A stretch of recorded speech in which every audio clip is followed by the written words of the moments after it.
बिस्मिल्लाहिर्रहमानिर्रहीम। Welcome to another lecture of tidal energy. तो आज के इस लेक्चर के अंदर हम लोग देखेंगे कि जो अर्थ की सरफेस के ऊपर मून टाइडल फोर्स लगा के टाइड जनरेट करता है, उसका पैटर्न कैसे होता है। तो चलें जी, हम शुरू करते हैं। अगर लेट्स सपोज ये हमारी अर्थ है, हमने सोलर में देखा था कि ये अपने एक्सिस के गिर्द थोड़ी सी टिल्ट होती है थीटा डिग्री में, और थीटा था 23.8 डिग्री। ठीक है, अर्थ जो थी, दिस इज मून। इसके ऊपर ग्रेविटेशनल पुल है, इसके ऊपर क्या है, लेयर ऑफ वाटर है। इसके ऊपर क्या है, लेयर ऑफ वाटर है। अब ये मून क्या करेगा, इसके गिर्द ऑर्बिट करेगा। मून क्या करेगा, इसके गिर्द ऑर्बिट करेगा।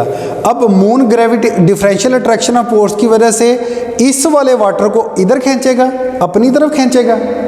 ठीक है, इस वाले वाटर को। अच्छा, यहाँ पे ये चीज़ याद रहे कि अर्थ भी किसके गिर्द रोटेट कर रही है, सन के गिर्द। तो अर्थ के पास बेसिकली सन की तरफ ग्रेविटेशनल पुल है, और आउटर साइड पे इसके पास क्या है, यानी कि इस पूरी की पूरी सरफेस पे आउटसाइड पे इसके पास क्या है, दैट इज सेंट्रीफ्यूगल फोर्स। क्या है इसके पास, सेंट्रीफ्यूगल फोर्स, यानी कि अपने इस ऑर्बिट में हर टाइम इंस्टेंट पे बाहर की तरफ जाने की ट्राई करेगी। तो इसके पास क्या है, ग्रेविटेशनल पुल है। ठीक है, अगर मैं इस वाटर की बात करूं तो वाटर के अंदर जो ग्रेविटेशनल पुल है वो हर साइड पे बाहर की तरफ है। क्योंकि जस्ट लाइक आप एक स्ट्रेनर लेते हो, उसके अंदर लगाते हो, किसी जार के अंदर आप उसको मूव करते हो, तो वाटर हर तरफ से बाउंड्रीज की तरफ मूव करता है। तो सेंट्रीफ्यूगल फोर्स उसको outside of the circle move करवाती है। तो इस वाटर में ये जो अर्थ है, ये जो स्पिन करती है अपने एक्सिस के गिर्द, तो ये वाटर के पास जो सेंट्रीफ्यूगल फोर्स है, ये हर तरफ आउटसाइड दिस अर्थ सरफेस है। तो अगर मैं यहाँ पे बात करूँ, यहाँ पे जो टाइड्स का पैटर्न होगा, ये ग्रेविटेशनल पुल और सेंट्रीफ्यूगल फोर्स दोनों एक तरफ लग रही हैं। सेंट्रीफ्यूगल फोर्स और ग्रेविटेशनल पुल जो है वो एक तरफ लग रही हैं। तो इस वजह से क्या होगा कि एक इस तरीके का एक बल्ज क्रिएट होगा, and that bulge is called tides. Tide. अब ये पानी जो इधर खींचा गया है, ये कहाँ से आया है, ये इस एरिया से मूव करके आया।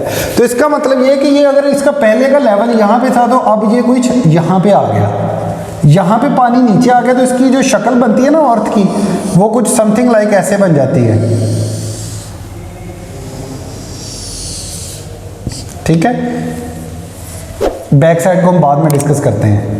यहाँ पे पानी नीचे आ गया और यहाँ पे पानी ऊपर चला गया। तो यहाँ पे ये जो बल्ज है, that is called high tides,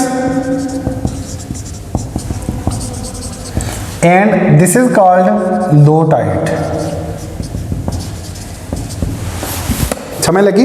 तो पहला पैटर्न क्या आया कि जब मून ने अर्थ के वाटर को अपनी तरफ खींचा, तो यहाँ पे सेंट्रीफ्यूगल फोर्स भी आउटसाइड थी। सेंट्रीफ्यूगल फोर्स ने तो रहना ही हर तरफ से आउटसाइड है ना, तो सेंट्रीफ्यूगल फोर्स भी आउटसाइड थी और ग्रेविटेशनल पुल भी आउटसाइड था, तो बल्ज बन गया। अब ये हाई टाइड जो यहाँ पे बनी है, वो किस वजह से बनी है कि यहाँ पे इस सरफेस पे और इस सरफेस पे लो टाइड्स जनरेट हुई हैं। तो हमें बेसिकली अर्थ की सरफेस के ऊपर ऐसे महसूस होता है कि ये जो मून है, ये जिस डायरेक्शन पे जाएगा ना, उस डायरेक्शन पे ये पानी को अपनी तरफ खींचता जाएगा। ठीक है, उस डायरेक्शन पे अपनी तरफ खींचता जाएगा। तो हम कहते हैं कि ये एक बल्ज क्रिएट करता है। ठीक है, एक हाई टाइड्स और एक लो टाइड वो क्रिएट करेगा, जबकि ऐसा नहीं होता। ये रॉन्ग थ्योरी है। बेसिकली अर्थ की सरफेस के ऊपर एक दिन के अंदर 2 हाई टाइड्स और 2 लो टाइड्स बनती हैं। 2 हाई टाइड्स और 2 लो टाइड्स बनती हैं। उसके लिए हमें सबसे पहले ये देखना पड़ेगा कि ये जो अर्थ है, ये जो मून है, ये अर्थ के ऊपर इसने हाई टाइड बनाई। इसने हाई टाइड यहाँ पे किस वजह से बनाई? इस वजह से बनाई कि यहाँ पे दो फोर्सेस का रिजल्टेंट लग रहा था, that is centrifugal force and gravitational pull. What about this side? इस साइड पे भी हम रिजल्टेंट देख लेते हैं, सेंट्रीफ्यूगल फोर्स का और ग्रेविटेशनल पुल का। दोनों फोर्सेस का हम देख लेते हैं। अगर जितना रिजल्टेंट इधर लग रहा है, अगर इधर एट अ सेम टाइम जब ये अलाइन है, एट अ सेम टाइम जब ये अलाइन है आपस में, तो यहाँ पे क्या होता है कि अगर रिजल्टेंट फोर्स यहाँ पे एक बल्ज क्रिएट कर रही है ना, तो वही रिजल्टेंट फोर्स यहाँ पे भी एक बल्ज क्रिएट करेगी, एंड दैट रिजल्टेंट फोर्स यहाँ पे उसके लिए एक मैथमेटिकल एक्सप्रेशन है, वो हम उसको अगले लेक्चर के अंदर देखेंगे कि यहाँ पे जो फोर्स लग रही है और यहाँ पे जो फोर्स लग रही है क्या वो दोनों बराबर हैं। अगर वो दोनों बराबर हैं, ग्रेविटेशनल पुल की बात कर रहा हूँ, तो जो बल्ज इधर क्रिएट होगा वही बल्ज इधर क्रिएट होगा। आसान अल्फाज में दूसरा बल्ज सेंट्रीफ्यूगल फोर्स की वजह से क्रिएट होता है। तो यहाँ पे दो हाई टाइड्स और दो लो टाइड्स। तो अगर मैं अर्थ की सरफेस के ऊपर एक सिंगल पॉइंट की बात करूं, तो फॉर अ सिंगल डे, एक दिन के अंदर एक पॉइंट अर्थ का दो हाई टाइड्स और दो लो टाइड से गुजरता है, दो हाई टाइड्स और दो लो टाइड से गुजरता है। ठीक है, अब यहाँ पे एक और इम्पॉर्टेंट कॉन्सेप्ट हमें बनता है। हमें पता चल गया कि मून जो है वो दो बल्ज क्रिएट करता है। तो बेसिकली इसका पैटर्न कुछ ऐसे बन जाता है, ऐसे, ये बेजवी नुमा।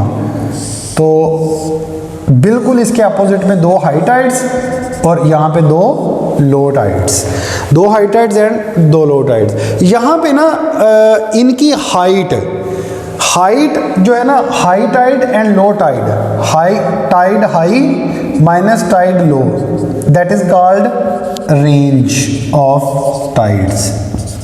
The difference between altitude of high tides, वो पानी कितना ऊपर गया है, और difference between altitude of low tide, इन दोनों को हम कहते हैं रेंज ऑफ टाइड्स। क्या कहते हैं? Range of tide. तो जितनी ज़्यादा ये रेंज होगी उतनी ही ज़्यादा इन टाइड्स के अंदर पावर होगी, उतनी ही जितनी ज़्यादा पावर इन टाइड्स के अंदर होगी उतनी ही ज़्यादा हम एनर्जी इनसे कैश करवा सकेंगे।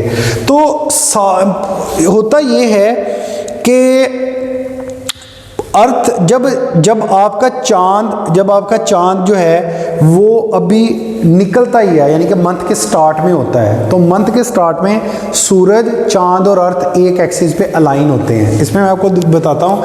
लेट्स सपोज ये अर्थ है ना, तो यहाँ पे आप सपोज करें कि दिस इज आवर सन।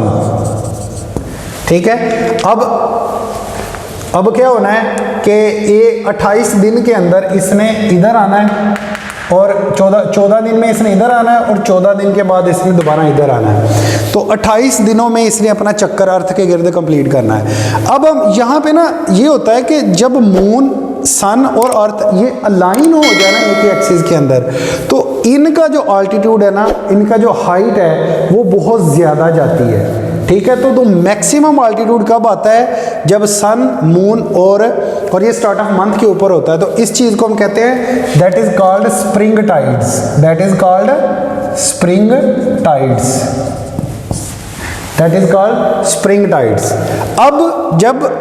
अब अर्थ अपने एक्सिस के गिर्द मूव कर रही है और मून अर्थ के गिर्द मूव कर रहा है। अब मून यहाँ से चला, यहाँ पे आ गया, यहाँ से चला, यहाँ पे आ गया।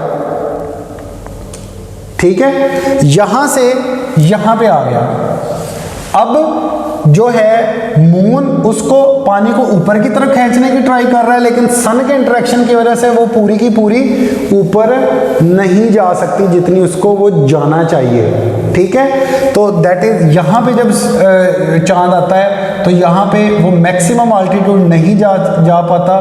तो ये जब आपस में परपेंडिकुलर हो जाते हैं, तीनों सन, अर्थ और मून आपस में परपेंडिकुलर होते हैं, तो तब जो अल्टीट्यूड उठता है उसको हम कहते हैं नीप टाइड, नीप टाइड्स। उसको हम क्या कहते हैं? नीप टाइड्स। उसको हम क्या कहते हैं? नीप टाइड।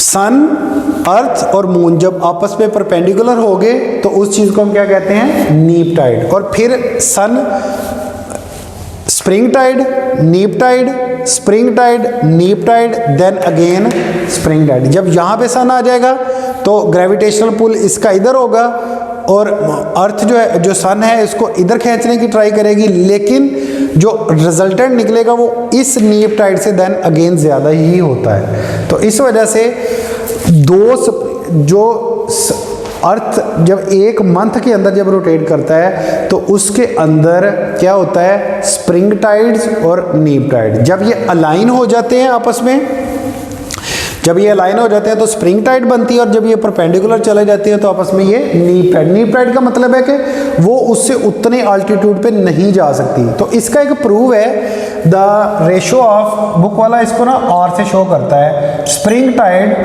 का जो अल्टीट्यूड है, जो रेंज है, और जो नीप टाइड का है, वो दोनों का 3 टाइम है। ये बुक के अंदर एक छोटा सा प्रूव है, टॉयडल की बुक के अंदर, ये आपने इसको देख लेना है। तो आज के लेक्चर के अंदर हम लोगों ने जो चीज़ सीखी है वो हमने ये देखा है कि 2 बल्ज क्रिएट होंगे, 2 बल्ज क्रिएट होंगे, 2 high tides and 2 low tides, and spring tides and नीप टाइड। तो स्प्रिंग टाइड क्या हुई, जब तीनों अलाइन होंगे और जब तीनों परपेंडिकुलर होंगे तो देन हमारे पास नीप टाइड बनेगी।